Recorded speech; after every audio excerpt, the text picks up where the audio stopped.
Hello అండి, అందరికీ నమస్కారం. ఈరోజు మనం వాలి హిరణ్మయీ దేవి గారు రచించిన సరైన శిక్ష అనే ఓ చక్కటి కథని విందాం. ఇక కథలోకి వెళ్దాం. ఇదిగో శాంతమ్మ, ఈ తెల్ల దుప్పటి, తలగడ కవర్లు సర్ఫ్లో ఒక గంట బాగా నానిచ్చి ఉతుకు. తెలుసుగా, అయ్యగారికి మల్లెపువ్వు లాంటి పక్కంటే ఇష్టం అంటూ వాటిని బాత్రూంలో బట్టలుతుకుతున్న శాంతమ్మ ముందు వేసి వంటింట్లోకి వెళ్లిపోయింది శారద.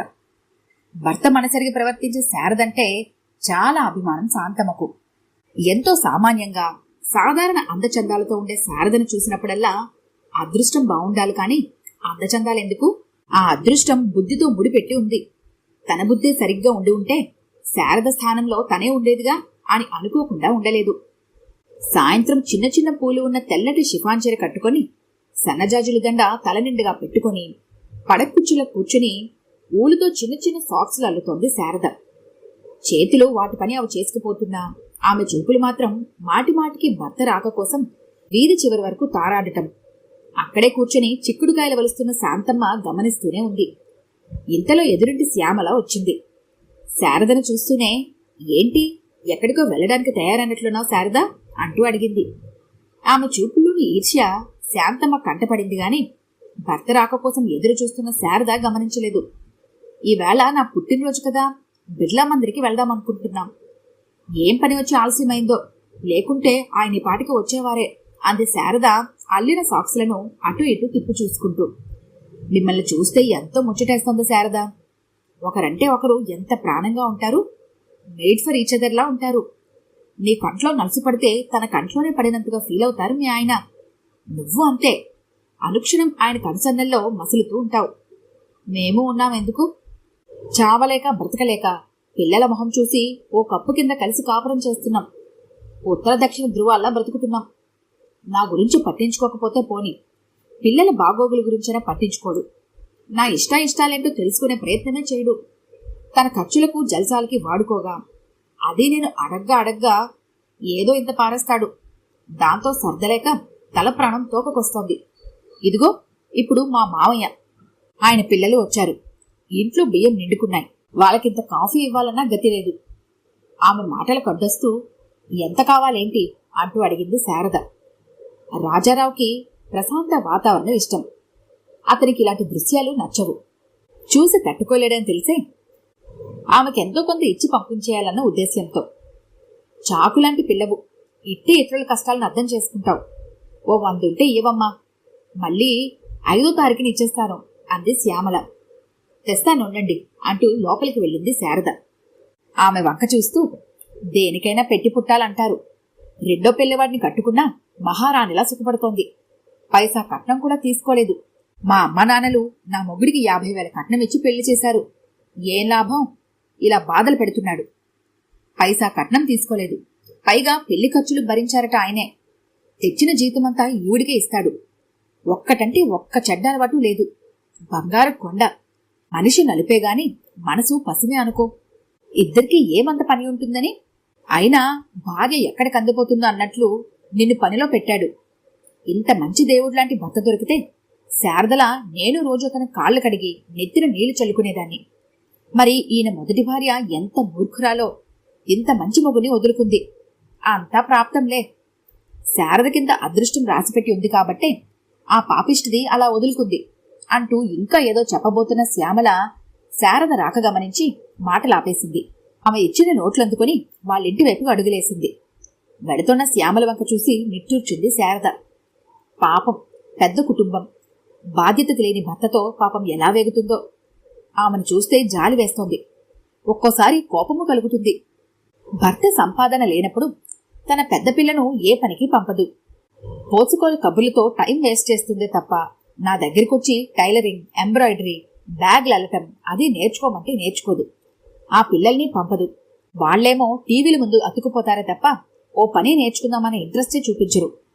ఆ భర్తతో పిల్లలతో పొద్దస్తమానం చాకరీ చేస్తూ ఇదెక్కడ నేర్చుకుంటుంది ఈ వయసులో అంటూ శ్యామల మీద జాలి పడుతున్న శారదను చూస్తే శాంతమ్మకు ఆమె మీద గౌరవం మరింత పెరిగింది. నిజమే, శారద ఒక్క క్షణాన్ని వృధా చేయదు. భర్త సంపాదన సరిపోదంటూ, వేణ్ణెలకు చన్నీళ్లంటూ అతను వారిస్తున్నా ఉద్యోగం చేస్తే అలసిపోతావని వద్దన్నారు.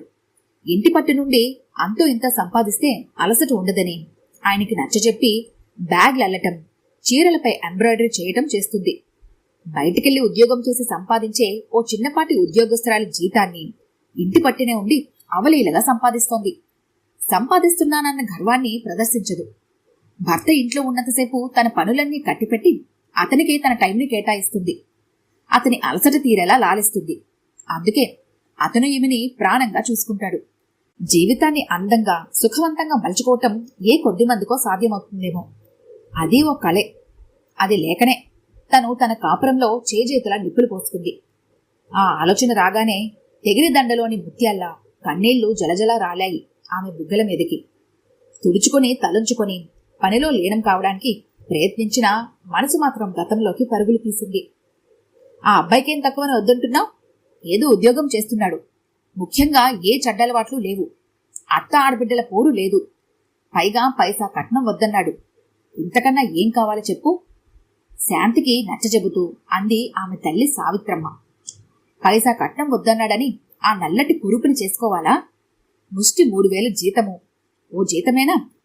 ఇదిగో చాలని జీతంతో నువ్విప్పుడు ఎన్ని బాధలు పడుతున్నావో అన్నీ నేను పడాలా? ఉక్రోషంగా అంది శాంతి. మీ నాన్నకొచ్చేదాంతో మనం 5గురం బతకాలి కాబట్టి చాలటం లేదు. మీ ఇద్దరికీ ఆ మాత్రం సరిపోదంటే ఏ అలవాటు లేనివాడికి 3000 వచ్చినా లక్షణంగా ఇల్లు నడుపుకోవచ్చు.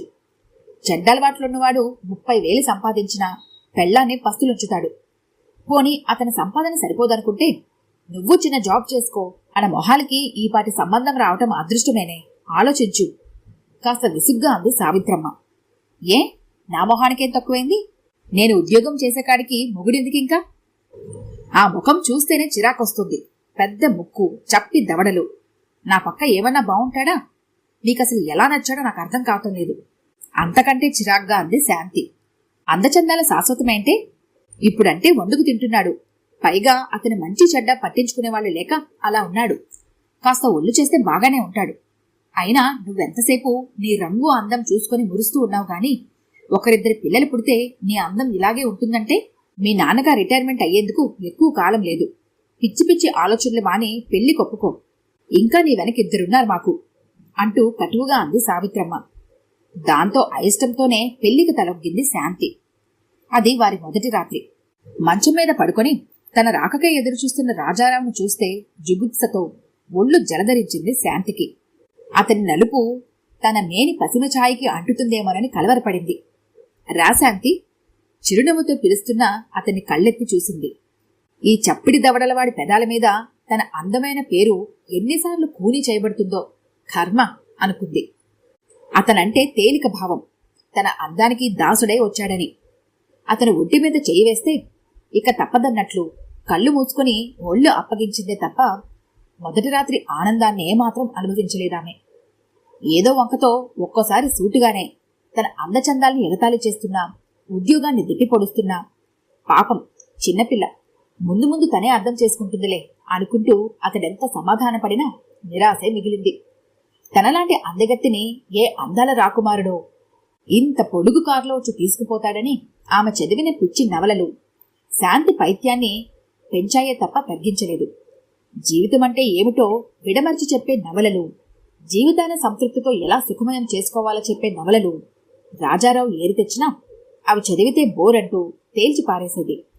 ఎక్కువ సంపాదన లేని అతను గడ్డిపోచలా తోచాడే తప్ప తనకి ఆ మాత్రమైనా సంపాదించే అర్హతలు గాని తెలివితేటలు గాని లేవని గాని ఆమెకెన్నడూ స్ఫురించలేదు. దొరికే తీరిక సమయాన్ని హస్కు కొట్టడానికి వినియోగించిందే కాని ఉపయోగించుకునేది కాదు. అక్కడికి ఇంటి పనిలో చాలా భాగం రాజారావే చేసేవాడు. అందమైన తన భార్య సుఖపడాలనుకుంటూ ఒక్కనాడైనా దగ్గర కూర్చొని ఆప్యాయంగా అన్నం పెట్టేది కాదు. సాధ్యమైనంత వరకు అతన్ని తప్పించుకు తిరగడానికే ప్రయత్నించేది. తనకన్నా 7 ఏళ్లు చిన్నదైన ఆమెకింకా మెచ్యూరిటీ రాలేదని సరిపెట్టుకు వస్తున్న రాజారావుకి ఆమె డబ్బున్న అందమైన ఎదురింటి సుగుణాకర్తో పెంచుకుంటున్న అనుబంధం అర్థం కాలేదు. అతనితో ఆమె చెప్పా పెట్టకుండా లేచిపోతుందన్న ఆలోచన రాలేదంటే అది అతని సంస్కారం. శాంతి అందమంతా జుర్రుకొని ఆ తర్వాత తన పెద్దలు తెచ్చిన జమీందారీ సంబంధాన్ని కట్టుకొని శాంతికి ఉద్వాసన చెప్పాడు సుగుణాకరం. 2 సంవత్సరాలైనా తిరక్కముందే. దాంతో పుట్టింటికి గాని భర్త దగ్గరికి కాని తిరిగి వెళ్లలేక ఒంటరిగా బ్రతకడం నేర్చుకుంది శాంతి.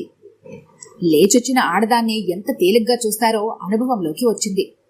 గంటకొస్తావా, రాత్రికుంటావా అనే మగవాళ్ళని తప్పించుకోలేకపోయింది.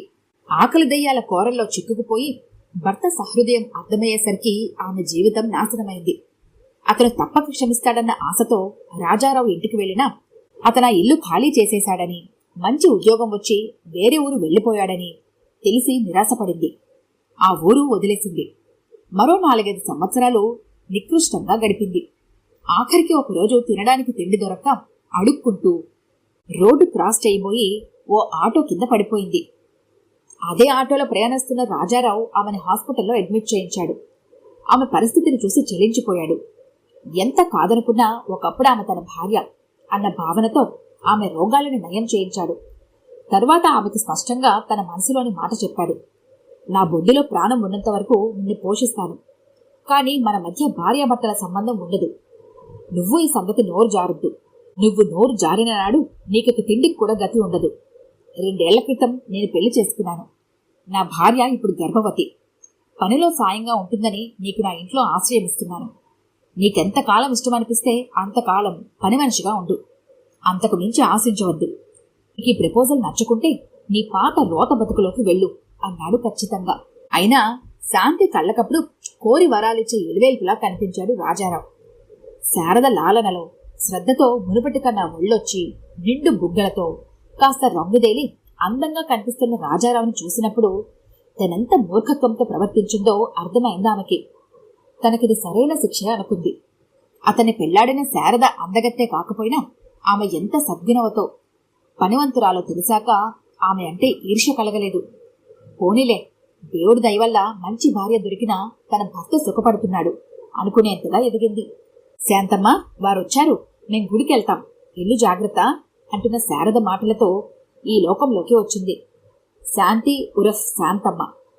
శారదను అతి జాగ్రత్తగా పొదువు పట్టుకుని నడుస్తున్న రాజారావును చూస్తూ, పండంటి బిడ్డనిచ్చి ఈ ఇంట్లో మరిన్ని నవ్వులు పువ్వులు విరిసేలా చెయ్యి తండ్రి అంటూ కనిపించిన దేవుడికి విన్నవించుకుంది శాంతమ్మ. ఈ కథ గనుక మీకు నచ్చినట్లయితే లైక్ చేయండి, షేర్ చేయండి. మరిన్ని ఇంట్రెస్టింగ్ కథల కోసం మా ఛానల్ని తప్పకుండా సబ్స్క్రైబ్ చేసుకోండి.